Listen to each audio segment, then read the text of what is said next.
back. This week we're tackling the second half of our sell, seller, buy, really lame stuff. Eastern Conference trade deadline preview. Trade deadline now, how many hours away from now? I mean, by the time you listen to this, it will be fewer hours from now, so it's irrelevant. Monday. It's still more than the hours of sleep I got last night. Also true. Monday's the deadline, and we have news for you. Today we're going to be talking about the bottom 5 teams in the Eastern Conference as the standings were prior to Thursday night's action. And then we're going to talk about a few more guys that we think might happen who might be buyers or sellers, similar to last week's format. So alongside Colby Kephart, Connor Keith, I'm Nick Lanciani. Let's dig right into it. Toronto Maple Leafs are dead last in the Eastern Conference, 58 games played heading into Thursday night's action. They're 20, 28, and 10 record, 50 points on the season. They've got plenty of guys that they're going to have to re-sign. If you look at their roster as it is right now, only 5 of the 13 forwards on their active roster are signed through next season. 3 of 7 defensemen signed through next season, and they've got 1 goaltender at least for next season. Is anything jump off the page to either of you, Colby or Connor, first before we get into their pending UFAs and pending RFAs that could get dealt at the deadline or beforehand? I mean, Toronto, let's face it, Toronto's tanking, and I'm kind of upset with Toronto media saying, no, this isn't a tank. This is a tank. They've been tanking for the last decade. Yeah, okay, I wouldn't go that far. Well, 2013 is the exception, but before that... They've been on the Since the downward. last 5 minutes of Game 7, they've been tanking. Well, the last 11 minutes. But you know what? Yeah. They're just going to sell it. Let's face it. All their unrestricted free agents are probably going to be out the door. They're just going to look to bring in picks. I would say they're going to go look for picks for the next 3 years. So you're probably looking at picks for this year's 2016, 2017, 2018 picks.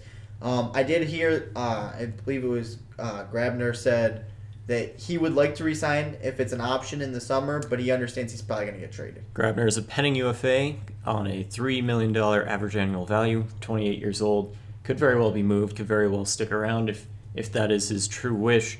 I mean, you have to think that Toronto, with the next 3 years, the outlook is Austin Matthews, Steven Stamkos, John Tavares, some of the big names that may or may not reach free agency or something that have ties to the Toronto area. They're going to hope to get Nylander and Mitch Marner into, I think, in the system. You got to imagine Nylander will be in the team next year. Mitch maybe not, maybe HL or even juniors again. I don't know. It depends on the situation. But from my understanding, he's had a real good year, so it wouldn't be surprising to see him on the team next year. The rest of their pending UFAs, you got P.A. Parento, a 32-year-old right winger, $1.5 million. Brad Boyes, who somehow still sticks around the league, 33 years old, $700,000. Rich Clune, James Reamer, of those guys, and Mark Arcobello, who seemed to be moving around a bit within the last years. Of those guys, does it seem likely that P.A. Parento might be on the move again? Does it seem likely that Brad Boyes might get moved? I mean, those cap hits aren't necessarily as cheap as someone like Arcobello or Clune, who is, Brad Boyes is technically within that. He might be on the border. But those guys seem to be the depth guys that a playoff team might want going into the long run. See, I disagree there. I don't think they want Brad Boyes. I don't think Boyes is going to move. I think he's going to be there the rest of the year. I don't really see any team really being interested in it. However, P.A. Parento, he's already come out and says he expects to be traded. He's going to move. Let's face it, this man was once a prolific goal scorer in this league. So when was that? Okay, not. It seems the last 5 years he's been traded, that type of thing. Yeah, he can score. He's up there in age, but he has the ability to score. Back when he was with Montreal, he was a decent player. Yes, they moved him, but moving on from that, he can find the net, and he could be a surprise who comes out and pops on maybe. I don't want to speculate too much, but on like a team like LA, is it like a depth forward or something like that? It just seems like no option is off the table for the Maple Leafs. You got Daniel Winnick, 2 years left. Matt Hunwick, 2 years left on his deal. Even Jonathan Bernier, 2 years left at $4.15 million. Now, looking at some of the RFAs, big name Nazem Kadri, 25 years old, $4.1 million. We know the Toronto media market is all on his case whether to trade him or not to trade him, but we know fans are often saying just get rid of him at this point. But then, they keep saying that, but the other night he scores a beautiful, or he doesn't actually score. He has a beautiful setup and everyone's back on, yeah, let's keep him, look what he can do. And if you build a team around him, he could be one of those guys. He's not a consistent player, and I wouldn't even, no offense to him, I wouldn't put him as a top two-line center. I mean, if he were to come to, say, the Sabres, I'm putting him third or fourth liner. I don't think he has ability to be a top two.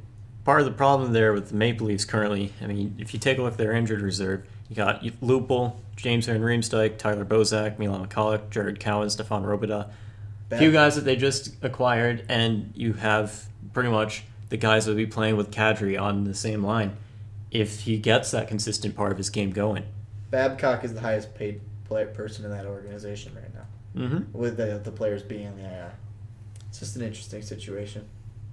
But at the same time, if you're within that organization, you're getting a nice look at who might be in your system coming down the pipeline because you got guys like Frank Carraro, Martin Marinson, Stuart Percy, Morgan Riley. I mean, they've all been with the team, but this has been their year to really show up. You got the guys just beneath them, Josh Levio and whatnot.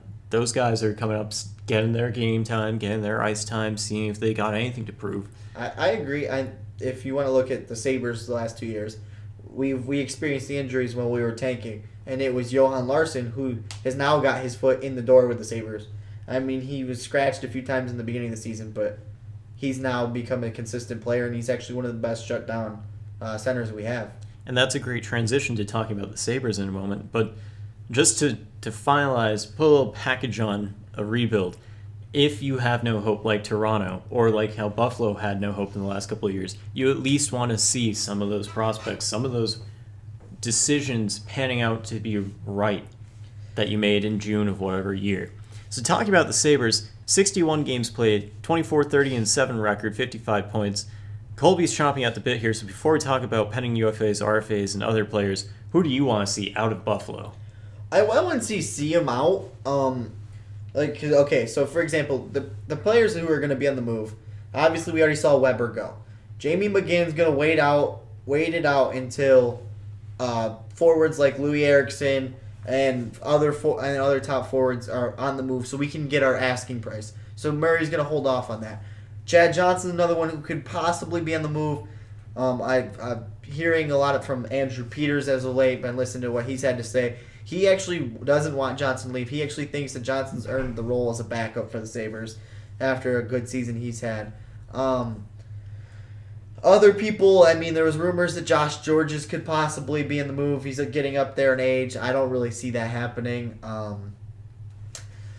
Just a few names. Like, people keep throwing Tyler Ennis around. Like, Jonathan Drouin has been a lot of speculation. They think maybe that could be a possibility for the Sabres. Obviously, Stamkos, Sago. There's a lot of things going on, but on the move, I don't think Leguan would be on the move. Not thinking Gianta. Leguan's got too big of a cap hit unless we would. Yeah. Well, it's only $3 million. I mean, even if it's one of those borderlines. Do you take it on or do you not take it on? But for my a heart fourth, with that leg one though, I mean, he's only got 5 goals in the season. I don't think that's worth the $3 million to take on for the rest of the year. Don't get me wrong. He's a really great penalty killer, and I was talking to you guys beforehand. That he's an expensive Daniel Payet. Yeah, but that's the thing is, I think the Sabres would welcome him back if it could be a much smaller amount, like right around $1 million. I think if he comes in and wants to be the fourth liner for that, I think we have no problem doing that. And I think that's what you get because we talked about earlier, just letting him test the market at during the off season, and he doesn't get offers, and it's like, well, we got a number for you. Yeah. You want to keep playing, you're just not going to be living as nice as you were.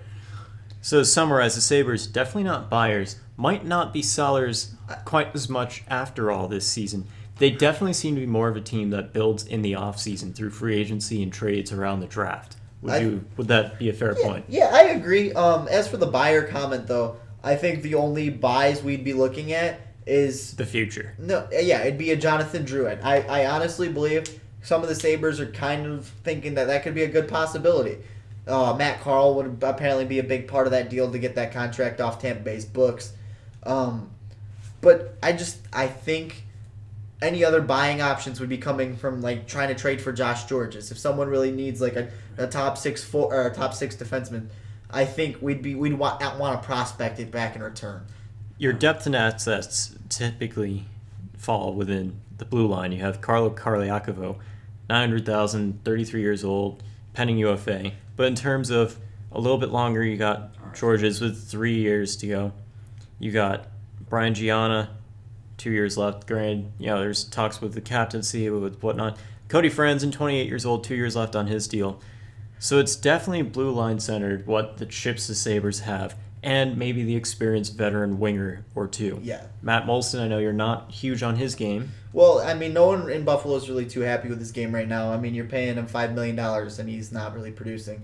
But as you mentioned, Franzen real quick, he signed a 2-year deal, and I think this was a plan by Murray. I think if they didn't like him, it would enable us to be able to get out. I think someone would still take his contract as is.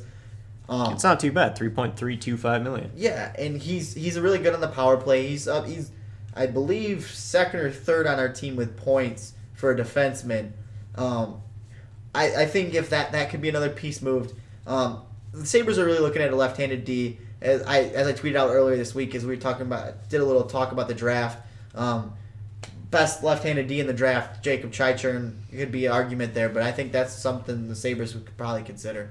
Some of the RFAs the Sabres have to re-sign this offseason: Zemgus Girgensons, Johan Larsson, as mentioned before, Nick Delorier, Rasmus Ristolainen.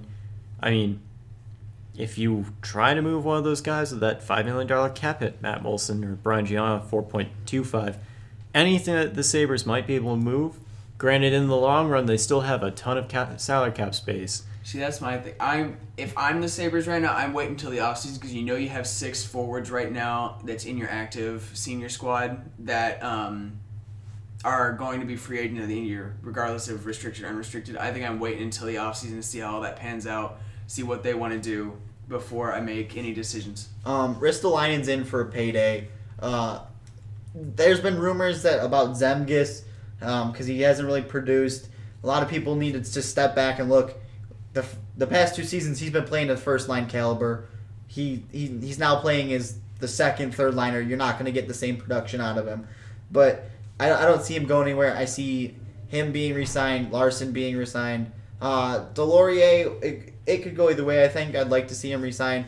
And like I said, Ristolainen's in for a payday. I think what's holding us off is seeing what Trouba's going to get paid because there's a lot of comparisons between those two. So Ultimately, point being that they've got lots to think about for the next few years in terms of that bridge contract, perhaps, that Girgensons might end up signing, and then what payout he might end up getting. Yeah. Granted, if it all works out, ideally, they might not bring back Gianna, or he might retire by the time that the bridge contract that Girgensons might get ends up. So, hey, maybe the salary cap won't be an issue for Buffalo at all, as it certainly isn't right now. It becomes an issue if we really do attract... If you add a Stamkos or anyone. If we do attract Stamkos, it becomes an issue, and then immediately we're looking to bury Molson's contract or get it out of here. Contending costs money. That's it. So the next team we're going to talk about is Columbus Blue Jackets. Maybe we should have had Jordan on here after all. They have 61 games played, 24, 29, and 8 record, 58 points. That's right, I'm hinting at something that we're going to talk about later. Anyway... These guys look confused. Pending UFAs Rene Bourque and Justin Falk. Only 2 pending UFAs. Yeah. Rene Bourque, a seasoned veteran, 34 years old, $3.33 million. He's not seasoned in the sense that you would like him to spice your lineup up. No. But at the same time, he's one of maybe the only attractions the Blue Jackets could tack on into a deal. All right, you ready? Same goes for Falk. You want to talk about Bourque right now? If you're Bourque, I'm looking at the top 3 teams in the AHL and going, how can I spice them up so they can win a Calder? He's not. I'm sorry. He may have a decent season going for him, minus the fact that he broke Tortorella's ribs. We all get a good chuckle out of that. I mean, yeah. We like watching other people inflict pain for some reason. This is the thing. To me, he's not worth it unless you really are set on trying to bring a Calder somewhere. Because, to me, he's an AHL player from this point. The same could be said about Jared Bull, perhaps, who's 29, 2 years left on his $1.7 million deal. Don't think he's ever going to leave Columbus. But at this point, I mean, let's be honest. That could be tack on his name to a long list of people involved in a trade.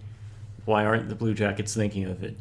Even someone like Matt Calvert. I know some people in Columbus might be saying, but he's our guy. 26 years old, 3 years left, $2.2 million. Scott Hartnell, 33, 4 years left, $4.75 million. A team that might need someone like Hartnell or Calvert to be a little bit extra to push them over that edge of being a cup contender, they'd be all for it, especially if you could get a solid return for Columbus. We know they have Seth Jones to re-sign at the end of this season, as well as Dalton Prout, William Karlsson, and Boone Jenner. Yeah, but the Blue Jackets look to be contractually sound. Yeah, I would agree with that. I did hear Scott Hartnell could possibly be on the move. I understand he's got a little bit of a term there, but I read it a little into that he could be someone in the move because let's face it, that man's really good in the playoffs. So look at what he used to do with the Flyers, and he gets in that gritty areas. He'll punch someone in the face and he'll score the goal. That's what you want in the playoffs. So he's a power forward. Yeah, he brings some energy. I don't like him on a personal note, but that's just me. It's a good thing that Columbus has, we'll call it $3.3 million at the end of this season because Boone Jenner is, I think, on his way to a payday. It's a question of if that pay, because he is I have it right here. You have it too, Nick. What is he? He's a restricted free agent at the end of the year. So, he's going to get paid, whether it be with Columbus or somebody else who's willing to take that chance on him and see if they can get him outside that system. But Columbus just needs to be prepared. If they want to keep him, they're going to need to be matching somebody because I think somebody's going to take a chance on him. I don't know. I get that he's going to get paid decent. I don't think he's going to be a spectacular payday. I think this could be a bridge deal. Because he's not Brandon Saad. Well, he's definitely not going to be making under $1 million like he is now. No. That's almost never the case. I would expect anywhere in the range of like 2.5 to 3. I think that's where he's going to be. Maybe a max of 4. Yeah, but I think it'll only be like a spending. 2-3 year deal, and if he explodes from there, then yes, he will get paid. But this is kind of like his breakout year, and so it's hard to base everything off just this season. So Jarmo Kekalainen definitely has some ideas to maybe throw around or just wait and see approach. I mean, the Blue Jackets aren't doing anything this season. The Eastern Conference is a lot different from the Western Conference this year in terms of what teams can we say are done at this point right now. Yeah. Compared to what teams might still be in the chase, in the hunt, or what should they be planning to do. You bring up their GM, and their GM's the reason why they're not in the playoffs this year, and I will stick to that from day one. Nick and I were actually talking about that. Their two highest paid free agents, I got to make sure I word this correctly. Two guys are going to be free agents in the year that are highest paid. Two of those three are defensemen, and Dalton Prout and Seth Jones. Both young kids. Yeah, but they are, I mean, not to say that $925,000 is taking up a huge cap space, but just knowing that they spent that much money on their defense is maybe part of the impetus for maybe trying to ride that out this offseason. But that was also part of the Johansson trade, and there was a lot of salary given up in that to get Seth Jones to then end up spending it back into the system type of thing. Yep. So nothing else on Columbus brings us to the Montreal Canadiens, who in 61 games played have a 29-27-5 record on the season, 63 points heading into Thursday night. There's not much else to be said about the Canadiens other than Carey Price is injured. A lot of other guys are injured too. What are they thinking? Why haven't they fired Michel Therrien yet at this point? Some fans probably going to be asking that question. Yeah. Pending UFAs, Dale Weiss, Thomas Fleischmann, Victor Bartley, Ben Scrivens. Again, that's all on the current roster. Pending RFAs, Devontae Smith-Pelly, only big name there.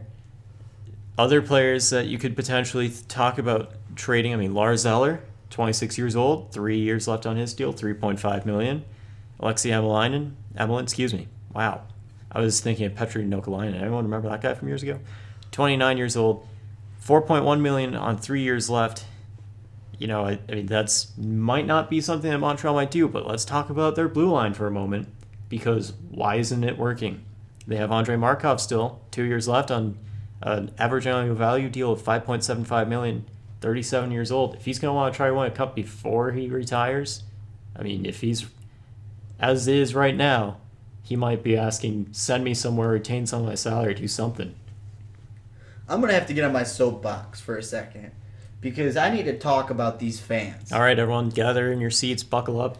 These fans are ridiculous. Their number one goalie is out. That's going to hurt your organization. No matter what team it is, minus the Blues who don't have a number one goalie. When your number one goalie goes down, it's going to hurt you, and you're going to lose games. But they are calling for everyone's head. Mm-hmm. Are we going to trade Pacioretty? Are we going to trade Subban? Galchenyuk? Why are you looking to move all these pieces that are so core? Yeah. You're not going through a rebuild. You lost Carey Price for the season. You're not Edmonton. You're not talking about maybe ripping up your core. Yeah. You're not looking to do that to your team. Yeah. This is a team that was top last year. And top for the first month this year. Yeah. And I only mentioned Brendan Gallagher because if you're talking about igniting a spark, I mean, whether it's Galchenyuk or Gallagher, that might be the only piece of your core that you remotely touch as long as you know that the deal that's in front of you is exactly going to be something spectacular. You know what you're getting back in return. I think it's going to be a slow day come deadline with the Canadians. I think the only move will be Weiss. I was going to say, might they move Weiss or Fleischmann, though? Fleischmann, yes, possibly. But yet again, that would be just another depth forward. Dale Weiss, I think, could be on a fourth line of any playoff team. Mm-hmm. I like the Weiss move, too. He can score goals. He's shown it this year, career highs for himself. I mean, I'd want him on my fourth line. He can hit. Doesn't fight, but he can hit. And I think the nice thing about, too, is knowing what Montreal can do is I think they aren't even worried about next year for the senior squad there. I think if I'm them, I'm strictly looking at draft picks or already prospects in a system. Yeah. I'm not even concerned about my team this year just because I know what they could do the first month or two of this season. They also just got the news of Jeff Petrie, however, out for the rest of the season with a hernia. I mean, again, at this point, their season probably not going to go up. No. Based on injuries. No, I'm counting them out. I'm sorry, Canadians fans, but you all need to chill because you're not on a rebuild. No. You're having one bad season. I don't know why everyone's jumping on this whole rebuild thing, but the Canadians Next year at this time, if it's the same thing, then definitely Maybe, something needs to be going on. That brings us now to the Philadelphia Flyers. 59 games played, 27-22 and 11 records, 65 points on the season. The closest of these five teams, and of course we did it in reverse order from worst to, well, not worst. The Flyers, we still somewhat believe might be in the hunt at the end of the day. They think they're in the hunt. That's all that really matters. They have a chance to compete with the Senators, the Devils, the Hurricanes, the Penguins on any other given day for maybe one of those last playoff spots. Is there anything that you want to talk about first, either of you, Colby or Connor, before I throw out some names? I mean, I honestly believe that they stand a chance. I'm not willing to write them off. I thought it was interesting. Michael Neuwirth did get another start, and I think they're leaning towards him a little more right now. Well, let's go there. And I like that decision. Steve Mason has 2 years left on his contract. He's a 27-year-old, $4.1 million cap hit. I mean, we've talked about this before off air, maybe on air. We're not huge fans of Steve Mason since he's been in decline from his Calder Memorial Trophy winning rookie season 2008-2009 with the Columbus Blue Jackets. He definitely is not a number one goaltender worth that much. He might be a number one goaltender elsewhere if he can turn things around in Toronto, maybe. Just saying, they have goalies that they have to ship around, something. But he's a backup in Philly, let's be honest, compared to Neuwirth's play. Care to add on that? I would agree. I've like you said, I've never been a fan of Steve Mason. He gives up some easy goals. It's almost watching. You watch Steve Mason's game, and it's Marc-Andre Fleury in the playoffs. Like, no offense to the Penguins fan over here, but Connor's giving him the death stare. Sometimes he can be 100% on and keep his net clean, but that's very other very times rare. He's 100% off, and the goal that is full. To me, if I'm the Flyers, I'm looking to Detroit, and I'm like, what do I have to give you for Jimmy Howard? You bring in Jimmy Howard, and I'm not saying Mason goes there, but you throw on some players or something. Man, you might make this interesting. Jimmy Howard was once a number one goalie. He was one of the top goalies in the United States. He has the potential to be a number one again. I don't think this move happens this year. Change of scenery could definitely help. I think they need to do something differently here, and I love to see him move Mason somewhere. I think it'd be great. Might something different come from some of their pending UFAs? They have Sam Gagner, 26 years old, $3.2 million left on his contract. Michael Raffle, 27 years old, $1.1 million. Ryan White, 27, $800,000. Evgeny Mendeleev. Yeah, why can't I say that? 33 years old. It's my handwriting. $3 million left. Granted, probably not going to move him. He's having a decent year. Might not move Raffle, as he's typically they like kind him. of face of the franchise right now. They like except him for in Philly. I Drew. don't think he's going anywhere. Ryan White, good glue guy. If the right thing presented itself. What is his age? He's 27, same as Raffle. Okay, I like him. I think he has the ability. He's to a good stay fit there. in Philly. Yeah. Yeah, I think he'll stay. I know you see and or you want to see Sam Gagner move. I don't know if I want to see him move. I think he could move. This man was once yet again another successful forward. He's never really lived up to after his rookie year.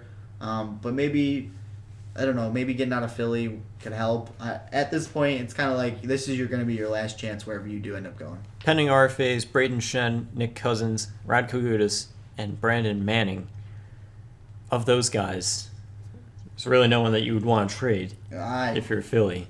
I don't think so. You could dangle Gudas around to someone if you get the return. That's exactly what I was going to say. I think that Gudas is potentially on there depending on what they get back. But Colby and I discussed this before. The team taking him and picking him up needs to just be prepared for, we'll just label it lightly, the penalty minutes associated with his play. He's notorious for having some of the harder hits in the league that may be outside the lines of the laws of the game. Yep, I agree. Just to throw two more names here, Mark Streit, 2 years left on his contract, 38 years old, $5.25 million. RJ Umberger, 33, 2 years left on his contract, $4.6 million. I don't see either one of them moving.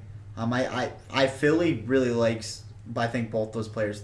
I believe they brought in Umberger earlier They're well loved. this year. Streit's been struggling this year. Umberger has typically been one of those guys who contributes in some sense of the word. Yeah, I don't see Umberger or Streit being on the move. But again, the right offer presents itself. Kind of true for any team. Yeah, you could say that about anyone at this point. So now at this point in the podcast, we're going to move on and talk about a bunch of players now. First of all, who else might be a big buyer or a big seller in the Eastern Conference? We know Washington has been adding a little bit. I think Ottawa needs to add. I think they need to add offensively, and I think they need to add now and desperately. I don't think they can wait till deadline. I think they need to start winning games today. Yeah. And Connor, I'm curious to hear, what do you think Pittsburgh's going to do? And or what should they do? See, the defense has overall played very well. They've kept pucks off Fleury, and as you guys have made your joke about, Fleury's had, just as usual, an incredible regular season. We'll see how that happens when the games start counting for real in the postseason, should they make it there. So really that leaves offense as the whole. But then again, they've also been on the upswing. So maybe it's just getting that last guy that can really add a depth forward, I think, to just clean up a third or fourth line, really make that potent. But we'll see what they decide to act on. What about the New York Islanders? It's funny you bring that up. They are streaky, and I think they've got on the right side currently. It's good to see them getting Halak back in form. Mm-hmm. I don't really know what you would essentially add. I think I'd go defensively with the injuries they've been having. I believe DeHaan's out right now. Boychuk just got back. I think I would go defensively, get some help in there. And Travis Hamonick's agent has said that a deal at the deadline is unlikely, looking for a trade in the offseason. Speaking of someone that might get traded by the deadline or at the deadline, in Tampa Bay, we have the Jonathan Drouin situation. Steve Yzerman has been pressing for a trade of Drouin for basically anything at this point. I can give a little update on that. From my understanding, I think it was Darren Dreger today who came out and said that St. Louis kind of stepped away. They were the leading runner for a little bit, and they kind of stepped away. I don't really know why. And now, like I said, the Drouin deal is a big piece is going to be Matt Carl and dumping that $6 million or the $5 million contract he has.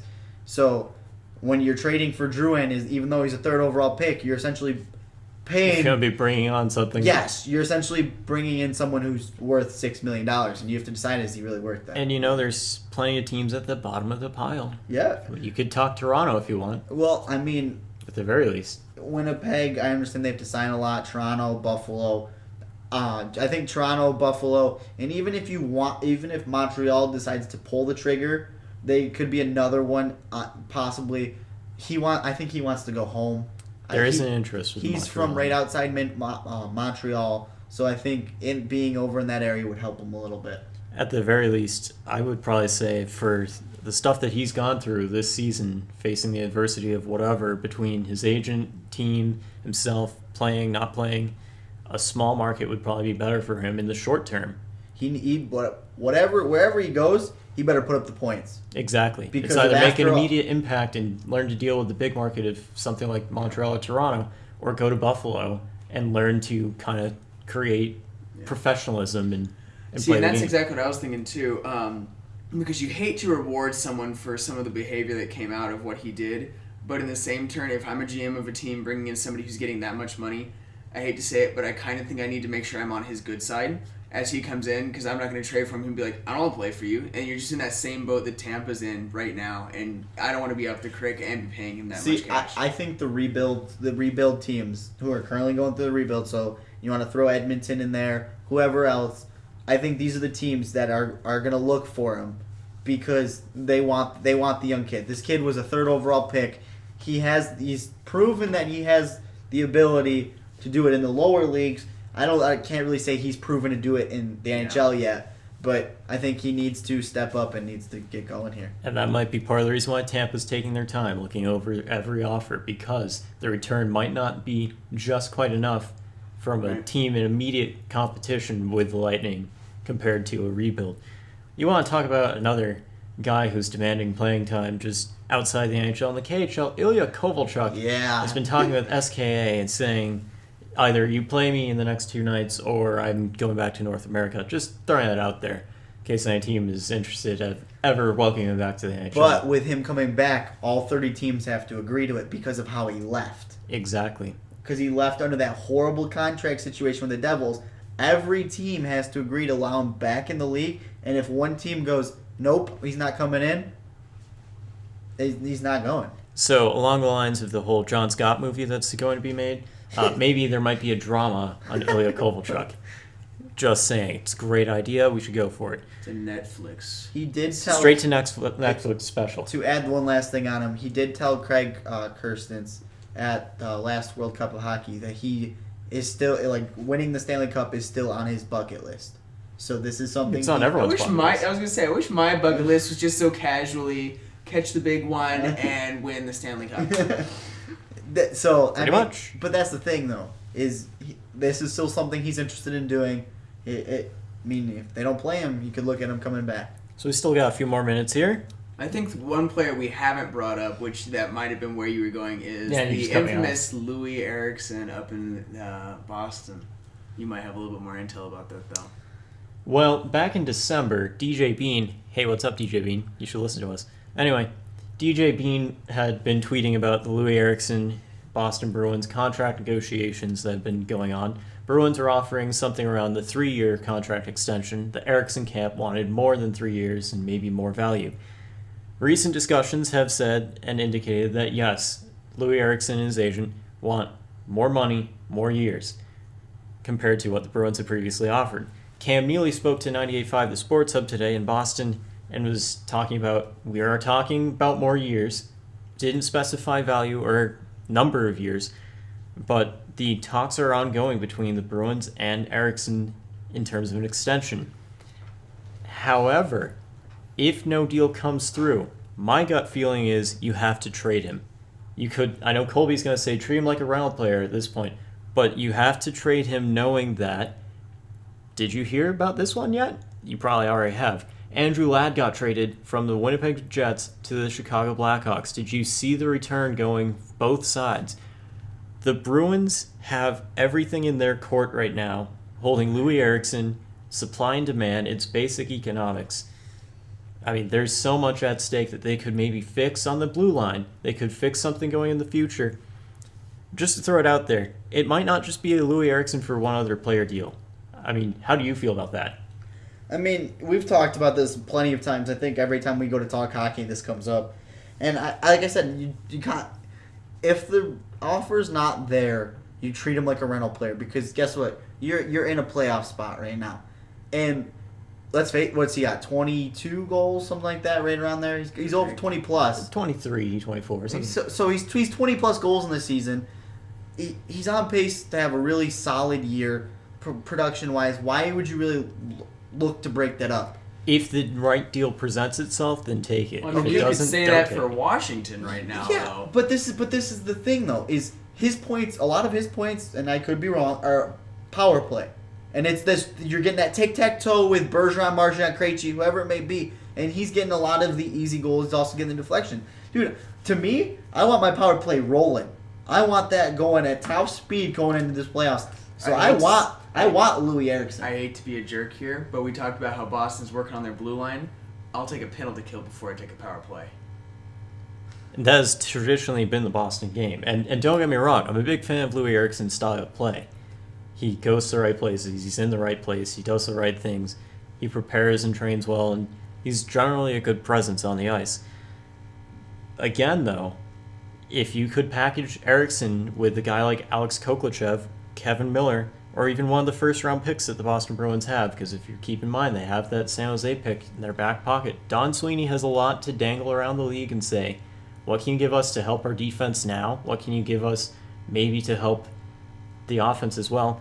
Or what can you give us for the future? Okay. The Bruins have to re-sign Ryan Spooner, David Pastrnak, Brad Marchand, some big names within the next couple of seasons, 2 to 3 years. They're going to be bringing a lot more money than what Louis Eriksson's going to want uphand. So if you want to continue with going back to the Drouin saga, what if you did the flop? You take Jonathan Drouin and a veteran defenseman. Would you do it? The Bruins won't, though. They don't trade in the division. Yeah, but he's a penalty killer. That's how he was used in Tampa. Boston doesn't trade with Montreal, but they will gladly trade with Tampa. They'll gladly trade with Buffalo. Yeah, we've traded one of with those them teams. Before. So would you take Drouin? And I don't want to name one of them because it may be way off, but like maybe Jay Garrison or Braden Coburn. Would you consider something like that? Well, I'd either be talking.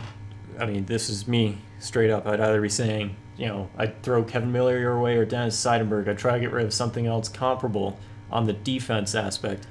But granted, see, that's not the positive. That would be hurting the defense. But that's knowing that I'd have to re-sign Drouin if he produces the cap hit, that's really what it goes back to. But see, that's not what Tampa's looking to do. Tampa's looking to move money out, so they would want just Louis by himself. Exactly. So that wouldn't be a deal. That wouldn't happen. That's perhaps why the Bruins and Lightning aren't talking about Jonathan Drouin, Louis Eriksson possibilities. A lot of things that I've been seeing. Los Angeles remains at play. Chicago remains at play. Despite the recent Ladd trade, they might not be in play nearly as much, but a lot of the Western Conference teams. I mean, LA, probably, arguably the best fit for Louis Eriksson. Well, you're looking to move him out west because you don't want to trade someone who's already going to be in the playoffs, and you have to meet Louis Eriksson in the second round of the playoffs. And that's true for every team at the trade deadline. Trade it to the other conference that you hope to only see them in the Stanley Cup Finals, if that. But that's if you're in the playoffs. So like the Sabres would trade to just about anyone. Anyone wanted Jamie McGinn? If you gave us what we wanted, hell yeah, you'd have him. Exactly. Good talk. Yeah. Good talk. If you haven't already gone from our old Twitter account to our new Twitter account, make sure you get up on that. Our handle is @DTFrozenRiver, all one word. We say that because we are in the midst of a transition, welcoming on board a new member who we'll likely have on the podcast next week. I mean, we have to check with schedules and whatnot. Jordan, he's a cool guy. And we're combining talents, looking at bringing some more expensive coverage, some awesome stuff coming along the way. He's bringing his talents to the Queen City. Not one, not two, not three. We're going for 500 followers. We're definitely bringing LeBron James in sometime. I mean, just kidding. We are going to be the big five. There's going to be 5 of us once LeBron joins in. But yeah, I mean that's exciting and stuff. Totally lost track of what else I was gonna say. Other than I hope to get up a feature on Jordan at some point. Again, back to that whole schedule stuff. I've been out at something like every night this week and haven't had time to do much of anything. It's not a club, just in case anybody was wondering. It's not. No, it's more like, oh, go listen to this author speak, go do this, go do that. I really wanted to write more about the trade deadline previews, but it hasn't happened. I mean, we get a trade that happens, and I go, oh, great, I have to write that recap, right? I mean, because you'll be in class, or you'll be in class. Then I get out of class and try to do as fast as possible. They also learn that I don't tell a story well with a trade recap. Yeah. Maybe we should Colby's Corner talk will start about doing practice. trade recaps his way. We're talking about practice. Your recap will be one sentence. Someone traded This someone. guy went there. Yeah. No, I told you why the trade happened and who's going to benefit from it. So we had a lot of fun this week. Hope you had a lot of fun. So for Colby Kephart, Connor Keith, I'm Nick Lanciani. We'll see you hopefully next week on the Down the Frozen River podcast, as long as we haven't killed it for you. Have a good one.